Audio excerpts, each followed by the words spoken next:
Gaussian curve, Gaussian distribution और normal distribution, ये तीनों एक ही चीज़ होती है। तो इनको जल्दी से समझते हैं और फिर इसके बाद देखेंगे कि इसको अगर हम रिलेट करें मशीन लर्निंग से तो कैसे ये रिलेट होता है।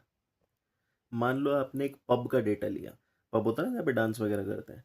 अब वहाँ पे मान लो आपने उसका डेटा लिया, अगर उसके डेटा का आप एक डिस्ट्रीब्यूशन बनाते हो तो वो कुछ ऐसा दिखेगा, एक बेल कर्व की तरह। लगभग सारे जो हमारे डिस्ट्रीब्यूशंस होते हैं वो मोर और लेस बेल कर्व की तरह ही दिखते हैं। अब ऐसा क्यों हो रहा है?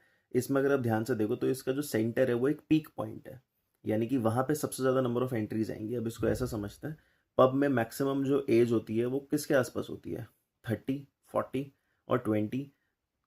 ऐसा तो नहीं होता कि एक 80 ईयर्स का पर्सन, बहुत सारे 80 ईयर्स के लोग हैं, बहुत सारे 70 ईयर्स के लोग आपको पब में एकदम से दिख जाएंगे, या फिर बहुत सारे 10 साल 12 साल के बच्चे आपको पब में एकदम से दिख जाएंगे।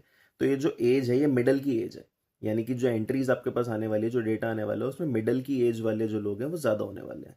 ना तो बहुत ज़्यादा एज वाले होने वाले हैं, जैसे 70 80 एंड ऑल, और ना ही बहुत कम एज वाले होने वाले हैं। तो यानी कि जो मैक्सिमम डेटा आपको मिलेगा वो कहीं पे आपको बेल कर्व के बीच में मिलेगा, जो पीक पॉइंट है वहाँ पे मिलेगा। और वहाँ पे जो एज होगी वो 40 50 या फिर 30 20 25 ऐसे होने वाली है।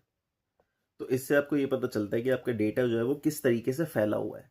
अब यहाँ पे जो सेंटर पॉइंट है उसको हम लोग बोलते हैं मीन, और उस मीन से कितना दूर जाके आपका एक पर्टिकुलर सैंपल आ रहा है उसको हम लोग बोलते हैं स्टैंडर्ड डिविएशन। जैसे मान लो आपका मीन है अगर फॉर एग्जांपल 1, और आपका जो सैंपल है वो 1.2 है, तो जो 0.2 का डिफरेंस है इसको आप बोलोगे स्टैंडर्ड डिविएशन, कि मीन से ये इतना डिविएटेड है।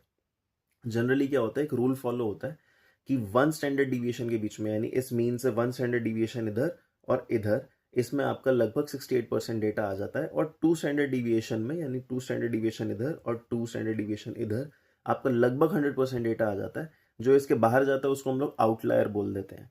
अब यहाँ पे इसको समझते हैं कि ये मशीन लर्निंग से कैसे रिलेट करता है। अब मान लो आप एक अनोमली डिटेक्टर बना रहे हो। अनोमली डिटेक्टर का मतलब होता है जो एक कॉमन चीज़ के जैसा ना हो, कॉमन चीज़ से बहुत ज़्यादा अलग हो।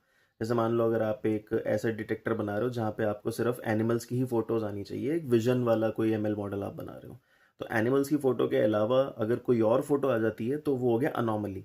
तो उस चीज़ को अगर आपको डिटेक्ट करना है तो आप क्या कर सकते हो, यहाँ पे गॉसियन डिस्ट्रीब्यूशन का यूज़ कर सकते हो। किस तरीके से? अगर आपको एनिमल वाला ही आ रहा है तो यानी कि वो एक नॉर्मल डिस्ट्रीब्यूशन है, नॉर्मल तरीके से ही जैसे गॉसियन में पीक आ रहा है वो होना चाहिए। और अगर उसके अलावा कोई और चीज़ आ जाती है, यानी कि वो मीन से डिविएटेड है, उससे दूर चला गया, तो यहाँ पे आप ये कह सकते हो कि अगर मुझे एक नॉर्मल चीज़ चाहिए तो मैं गॉसियन डिस्ट्रीब्यूशन को फॉलो करूँगा, और एक अब नॉर्मल चीज़ चाहिए यानी आउटलेयर चाहिए तो वो गॉसियन डिस्ट्रीब्यूशन के बाहर हो जाएगा।